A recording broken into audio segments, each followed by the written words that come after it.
지금은 방송되지 않는데 예전에 한 종편 방송에서 팥불이라는 프로그램을 한 적이 있습니다. 혹시 보신 분 있으세요? 팥불이? 처음 들어보셔요? 이게 어떤 프로그램이냐면 이제 이혼의 기로에 선 부부들에게 이제 부부 서약서를 제공하면서 한 달 동안 그 관계 개선을 위해서 서로 노력하는 시간을 갖게 하고 그것을 이제 방송으로 지켜보는 그런 프로그램이었어요. 한 번은 거기에 3명의 자녀를 둔 30대 부부가 출연했습니다. 근데 그 부부가 살아가는 모습을 이렇게 지켜보니까 아내가 너무 남편을 막대하고 또 무시하는 장면을 굉장히 많이 보게 되었습니다. 때로는 남편에게 욕도 하기도 하고 시댁을 무시하는 발언도 하고 또 폭력까지도 행사하는 모습을 봤어요. 이런 상황에서 남편도 참다가 이제 폭발해서 서로 막 애가 있는데도 몸싸움 하면서 심하게 다투는 모습이 자주 등장했습니다. 근데 이 부부가 처음부터 사이가 안 좋았냐? 그렇지 않았어요. 이 부부의 관계가 급격하게 깨어지고 무너지게 된 결정적인 요인이 있었습니다. 시기가 있었어요. 그때가 언제냐? 이 남편이 직장에서 해고된 시점부터. 그 전까지는 잘 다녔어요. 돈도 꽤 잘 벌고 그렇게 부족함 없이 살았습니다. 그때는 정말 행복했어요. 화목했어요. 그런데 해고를 당하고 이제 경제적으로 어려움이 닥치다 보니까 그때부터 이제 아내가 남편에 대한 어떤 불만이 생기게 되고 또 그것이 이제 폭언과 폭력으로 이어졌다라는 겁니다. 근데 남편이 돈을 잘 벌고 잘 먹고 잘 살 때는 별 문제가 없을 때는 불의가 굉장히 좋았어요. 늘 행복했어요. 그런데 뜻하지 않은 상황 때문에 남편이 직장을 잃고 생활이 빠듯해지고 또 살기 힘들어지니까 그 좋았던 관계가 깨어지고 무너지게 되었다라는 겁니다. 근데 사실 이와 같은 일들이요, 사람들이 모이는 함께하는 우리가 공동체라고 불리는 그런 집단에는 이러한 문제와 어려움들이 끊이지 않고 나타납니다. 그러니까 어느 공동체든지 별 어려움이 없으면 그 안이 너무 평화로워요. 어떤 다툼이나 분열이 없어요. 그렇죠? 그 공동체에 속한 모든 사람들이 행복하게 자신의 일을 감당해요.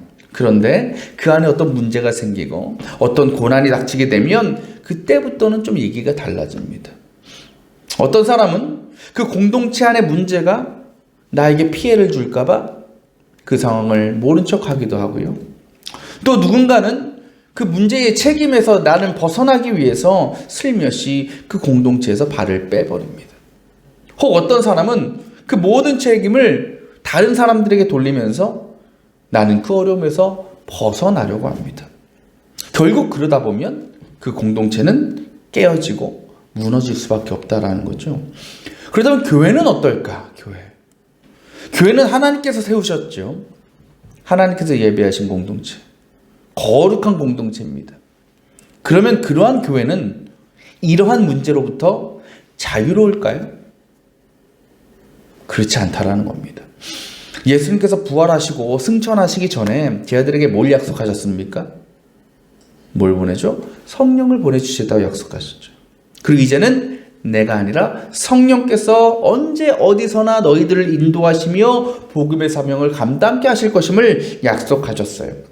그리고 예수님께서 떠나신 후에 승천하신 후에 제자들이 예수님께서 약속하신 그 성령님을 매일매일 기도하면서 기다리면서 함께 모여서 기도했어요. 그리고 예수님이 승천하시고 우리가 오순절이라고 부르는 50일이 지났을 때에 드디어 함께 모여 기도하던 그들에게 성령이 임했습니다. 그것이 바로 인류의 첫 교회의 시작이었고 우리가 그 교회를 뭐라고 부르냐? 초대교회라고 부르는 것이죠. 그렇게 교회가 세워진 후에 어떻게 보면 초대교회의 지도자라고 할 수 있었던 베드로가 자신들이 경험한 이 성령 임재의 사건을 세상 사람들에게 전합니다. 그리고 예수 그리스도의 복음에 대해서 설교했어요. 근데 놀랍게도 그 베드로의 설교를 듣게 된 사람 중에 무려 3,000명이나 넘는 사람들이 구원의 복음을 받아들이고 예수를 영접하는 역사가 나타났습니다. 그렇게 초대교회는 날이 갈수록 더욱 든든하게 세워졌습니다. 그렇다면 이 초대교회 공동체가 깨어지지 않고 날마다 부흥을 이룰 수 있었던 이유가 무엇이었을까? 오늘 말씀에서 그 비결을 우리에게 가르쳐주고 있습니다. 자, 44절 한번 볼까요? 이렇게 얘기하죠. 그러니까 초대교회 성도들의 생활에 대해서 이렇게 말합니다. 믿는 사람들은 모두 함께 지내며 모든 것을 공동으로 소유하였다. 이 말은요, 문자 그대로 교회 어떤 재산이라는 것에 대해서 모든 성도들의 소유권이 있었다라는 의미보다는 어떤 의미가 있느냐? 이 교회 속의 모든 공동체의 구성원들이 교회에 대한 책임 의식을 가지고 있었다라는 겁니다.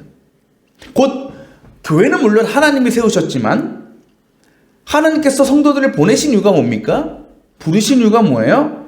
그 교회가 존립하고 유지되고 또 성장할 수 있는 데에 각자의 책임을 다하도록 성도들을 부르셨다라는 겁니다.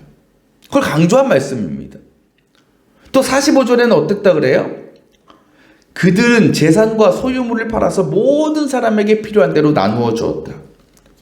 이것은 어떤 말씀이냐면 같은 공동체 안에서 특별히 경제적으로 어려움 당하는 성도들이 있을 때에 그 외에 다른 성도들이 자신의 사적인 재산까지 내어놓으면서 그의 문제를 해결해 주는데 도움을 주었다라는 겁니다. 그러니까 이것은 초대교회 성도들이 이 교회에 대해서만이 아니라 그 교회에 속한 다른 지체들, 다른 성도들에 대한 책임까지도 다하려고 했다라는 겁니다. 마지막으로 46절 이렇게 얘기하죠. 날마다 한 마음으로 성전에 모이고 집집이 돌아가면서 빵을 떼며 순전한 마음으로 기쁘게 음식을 먹고 하나님을 찬양하였다. 그러니까 이 사람들은, 초대교회 사람들은 참 모이는 걸 좋아했어요. 모이기에 힘쓴 사람들이었습니다. 그렇게 늘 함께 모여서 예배하고 교제하고 그들의 믿음과 사랑을 나누었습니다. 근데 그 일은 절대로 누가 시켜서 억지로 등 떠밀려서 강제로 하는 일이 아니었습니다. 오늘 말씀 보면 46절 끝에 이렇게 얘기하죠. 그들이 어떤 마음으로 했다고? 순전한 마음으로 기쁘게 라고 표현하죠. 근데 이 말을 더 정확하게 표현하면 이런 거예요. 마음으로부터 우러나는 진실한 기쁨. 이게 이 말을 원어적으로 해석하면 이렇게 표현되는 거예요. 한 문장으로. 마음으로부터 우러나오는 진실한 기쁨으로 했다라는 겁니다. 그러니까 마음에서 우러나서 진실되게. 그러니까 그들의 예배와 그들의 교제와 그들의 헌신과 섬김과 봉사는 마지못해서 어쩔 수 없어서 하기 싫은데도 한 것이 아니고 그래서 부담되거나 꺼려지는 일이 절대로 아니었다라는 겁니다. 그들 안에서 그들의 마음으로부터 우러나오는 진짜 기쁨으로 인해서 그들은 자연스럽게 예배와 교제와 헌신의 삶으로 나아갈 수 있었다라는 겁니다. 저는 이 오늘 말씀에 기록된 이 초대교회 공동체에 나타난 가장 중요한 특성을 이렇게 얘기하고 싶습니다. 바로 오늘 설교의 제목이죠. 우리 다 함께 읽어볼까요? 시작. 날마다 한 마음으로. 이게 핵심이에요. 초대교회 성도들은 한 마음을 품고 있었어요. 그 마음이 뭘까? 하나님과 교회와 성도와 이웃을 사랑하는 마음. 여러분, 이 사랑이라는 것에는 제가 최근도 사랑에 대해서 많이 말씀드리는데요. 사랑에는 뭐가 뒤따르냐면요. 책임이 뒤따라요. 책임이. 예를 들어서 부부가 사랑한다라는 것은 배우자에게 어떤 문제와 어려움이 생겼을 때에 함께 그 일을 감당하고 그 문제가 해결될 수 있도록 도와주어야 될 책임이 있다는 거죠. 만약 그러한 상황에서 서로를 모른 척하거나 나도 저 사람이 가진 문제를 만나고 어려움을 당할까 봐 무시하고 그 자리를 피하려 한다면 그 사람으로서 결코 상대방을 사랑하는 것이 아닙니다. 그러면 절대로 하나가 될 수 없고 그 관계는 깨어질 수밖에 없는 겁니다. 그러니까 제가 서두에 말씀드린 그 파풀에 나왔던 그 부부, 사랑한다면 어떻게 되겠어요? 남편의 경제적인 어려움에 처했어. 뭔가 해야지 내가. 그러면 그것을 같이 감당하고 극복하고 이겨나가려고 해야죠. 그렇죠? 서로가 하나가 돼야 된다는 거게. 무시하고 회피하는 것이 아니라 함께 그 일을 감당하는 것. 그게 뭐다? 사랑이라는 거죠. 그러니까 초대교회 성도들은요, 정말 오늘 말씀처럼 한 마음으로 교회를 사랑하고 성도들을 사랑했어요. 그럼 그들에게는요, 교회의 문제가 나의 문제였고 다른 성도들의 문제가, 어려움은 내 어려움이었어요. 때문에 자신이 사랑하는 교회와 성도들에게 어려움과 고난이 닥쳤을 때 기꺼이 자신의 것을 내어놓고 헌신하고 희생하면서 그 사명을, 책임을 다해 나갔다는 겁니다. 이 초대교회 성도들의 신앙의 모습을 보면서 이 땅의 교회들, 그리고 우리 교회를 한번 돌아보게 됩니다. 지금 우리 교회는 어떠할까? 정말 초대교회의 공동체와 같이 진실한 기쁨으로 하나님을 예배하고 서로를 섬기면서 온전히 세워져가는 교회일까? 솔직히 이 세상에 이 초대교회와 같은 교회가 참 없는 것 같습니다. 많은 교회들에서 예배가 무너지고 관계가 무너지고 교제가 무너졌습니다. 그렇게 교회 공동체가 몰락하고 있어요. 근데 그것은 비단 코로나 사태 때문이 아닙니다. 더 근본적인 이유가 있어요. 그것이 무엇이냐? 모두가 한마음이 되지 못했기 때문에. 한마음 되지 못한 우리들의 신앙의 모습 때문이라는 거죠. 교회 안에 성도는 많아요. 어찌보면 넘쳐납니다. 하지만 서로가 한마음이 되는 것은 참 쉽지 않은 것 같습니다. 왜냐하면 우리 인간이라는 존재가 그렇기 때문에 그래요. 우리 인간의 본성은 이기적이기 때문에 그래요. 그래서 우리는 내 처지와 내 상황에만 관심을 더 갖고 내 유익과 만족을 채우기 위해서 그것을 도와줄 만한 사람만을 찾아다닙니다. 그러면 교회나 다른 성도들의 어려움은 그냥 남의 이야기가 되어버립니다. 혹 그런 일이 내 눈앞에 나타나면 어떻게 해서 내가 돕고 헌신하고 세워주려기보다는 부담을 느끼고 거부감을 느끼면서 그 자리를 떠나버린다라는 겁니다. 여러분, 공동체가 세워지고 공동체가 굳건해지는 거는요, 절대로 사람의 머릿수로 되는 게 아니에요. 아무리 많은 사람이 모인 공동체라 해도요, 그들이 한마음 한뜻이 되지 못하면 결국 그 공동체는 망하게 되는 거예요. 무너질 수밖에 없는 거예요. 교회도 마찬가지입니다. 교회가 헬라어로 뭐라고 부르냐? 에클레시아라고 불러요. 에클레시아. 근데 에클레시아의 원래 뜻이 뭐냐? 밖으로부터 부르심을 받은 사람들이라는 뜻이에요.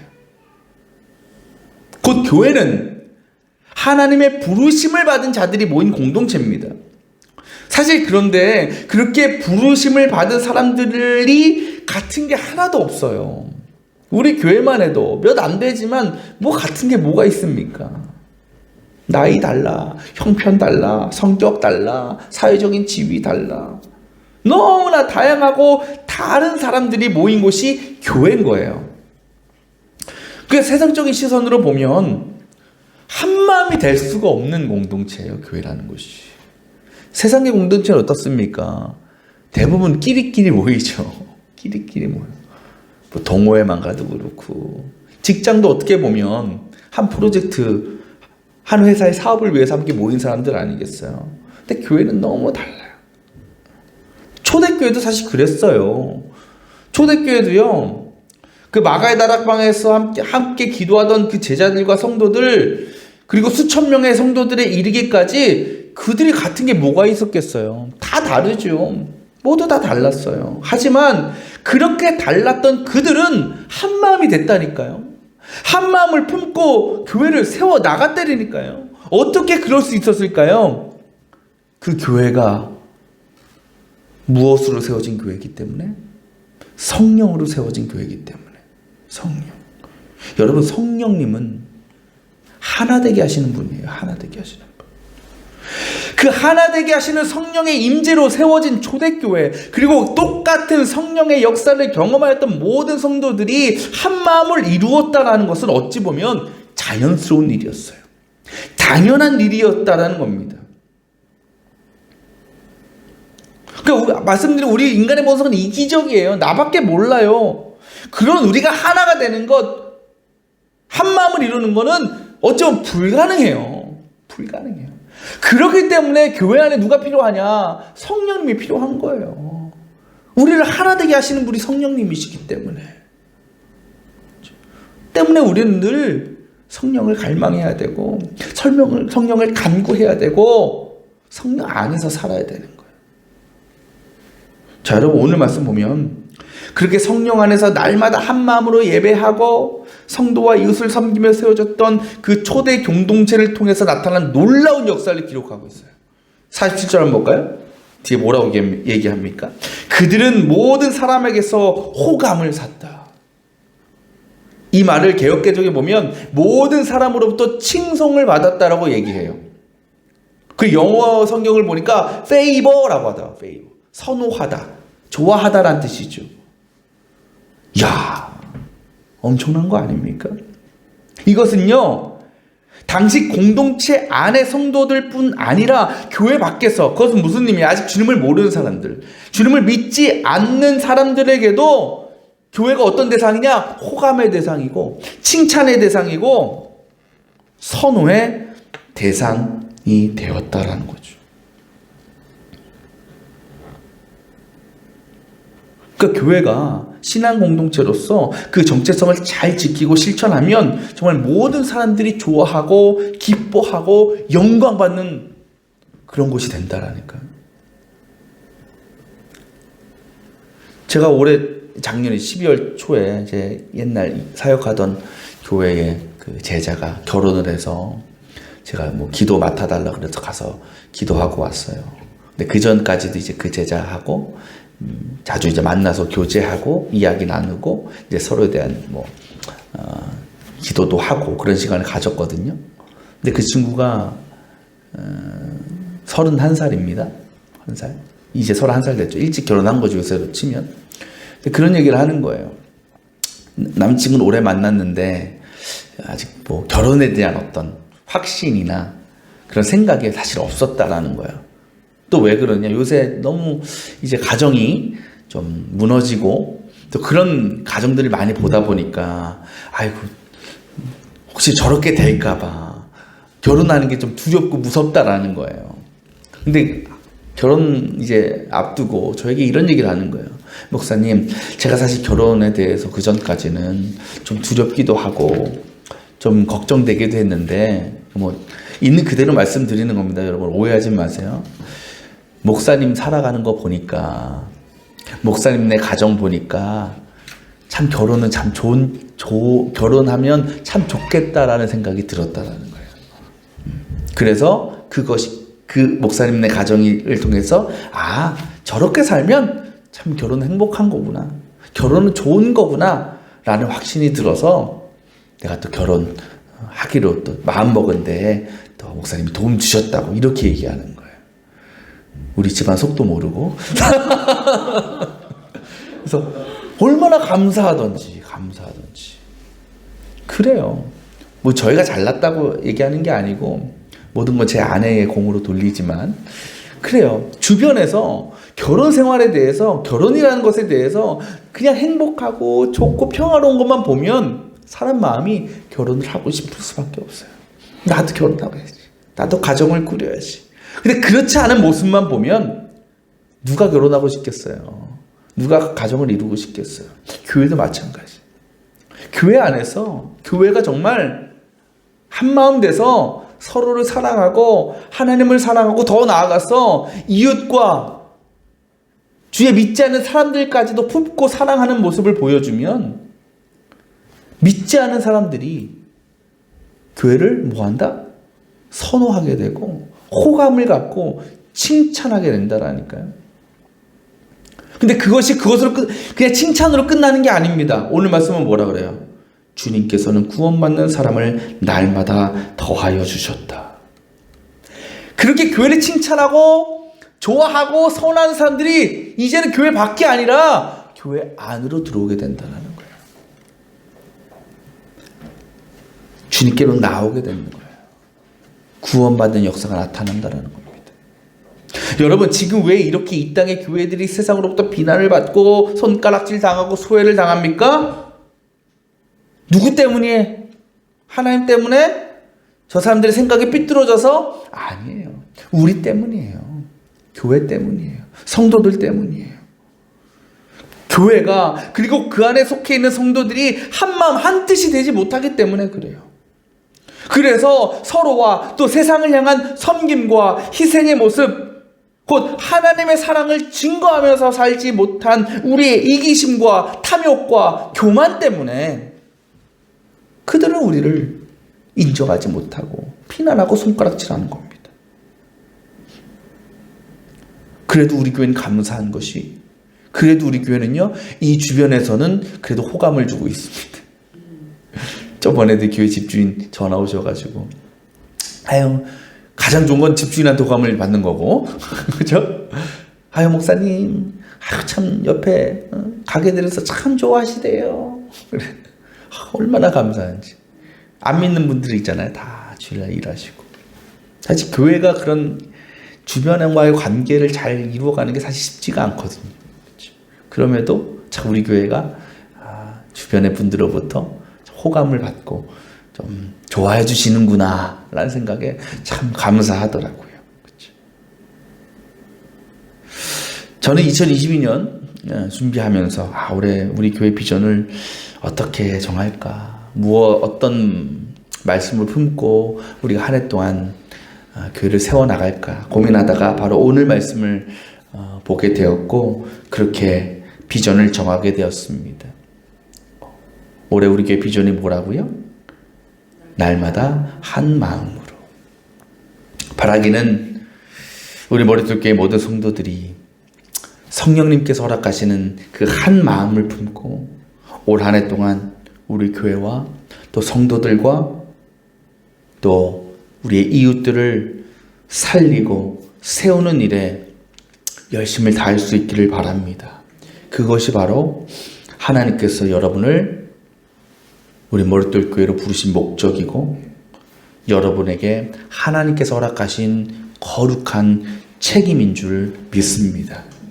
그렇게 날마다 한 마음으로 교회를 사랑하고 성도를 사랑하고 우리의 이웃들을 사랑함으로 우리 교회 가운데 초대교회에서 나타난 것처럼 정말 마음으로부터 우러나오는 진실한 기쁨과 감사가 충만한 예배, 교제, 부흥의 역사가 나타나기를 바랍니다. 더불어 교회가 지금 비난을 받고 세상의 손가락질을 받는 이 시대에 다시 신뢰를 회복하고 하나님께는 기쁨이 되고 또 많은 이들에게는 호감을 주며 칭찬을 받고 더 나아가 그들의 구원까지도 이루어가는 이 시대의 진정한 교회, 진정한 에클레시아, 하나 되는 교회가 될 수 있기를 주님의 이름으로 축원합니다.